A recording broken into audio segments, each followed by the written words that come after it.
Alors en fait, on a deux grands volets dans la dépense publique. On a un premier volet qui est, la plus grande part, la majorité, plus de 50%, ce sont en fait des prestations sociales. Des prestations sociales, c'est-à-dire des sommes qui sont prélevées sous forme de cotisation essentiellement, ou l'équivalent CSG, et qui sont immédiatement reversées aux ménages sous la forme soit de prestations sociales en espèces, 430 milliards, c'est colossal, donc les retraites principalement, les allocations familiales, les allocations chômage, c'est des sommes, pourquoi on parle de prestations en espèces, c'est des sommes que les ménages touchent, et avec ça ils peuvent acheter ce qu'ils veulent avec. Voilà. Le second volet des prestations sociales, ce qu'on appelle les transferts sociaux en nature de produits marchands. C'est un terme un peu lourd pour désigner en fait le remboursement des médicaments, les allocations logement.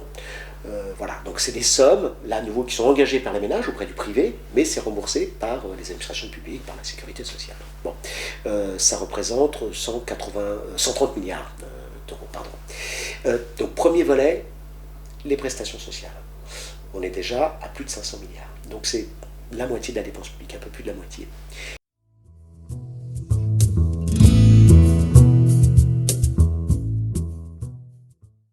Ça contribue au PIB, c'est productif.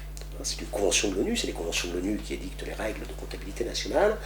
Et donc depuis, en particulier, le système de comptabilité nationale de 1968, l'ONU a dit aux États, il faut à tout prix que vous considériez que non seulement quelqu'un qui travaille dans les services, c'est productif, mais quelqu'un qui travaille dans les services publics non marchands, c'est productif.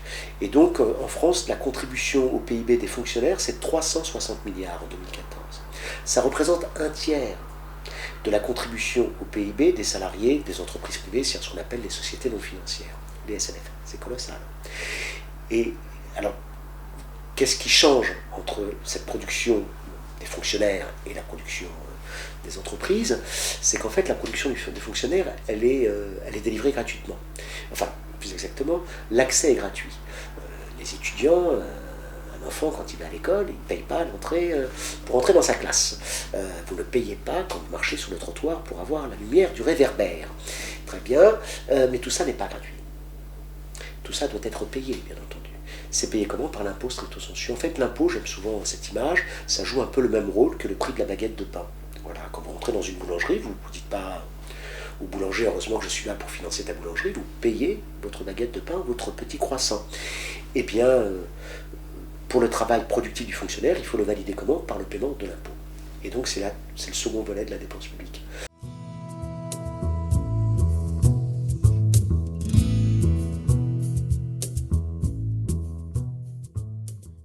Aujourd'hui en France, comme dans la plupart des autres pays développés, elle est plus importante qu'au début des années 80.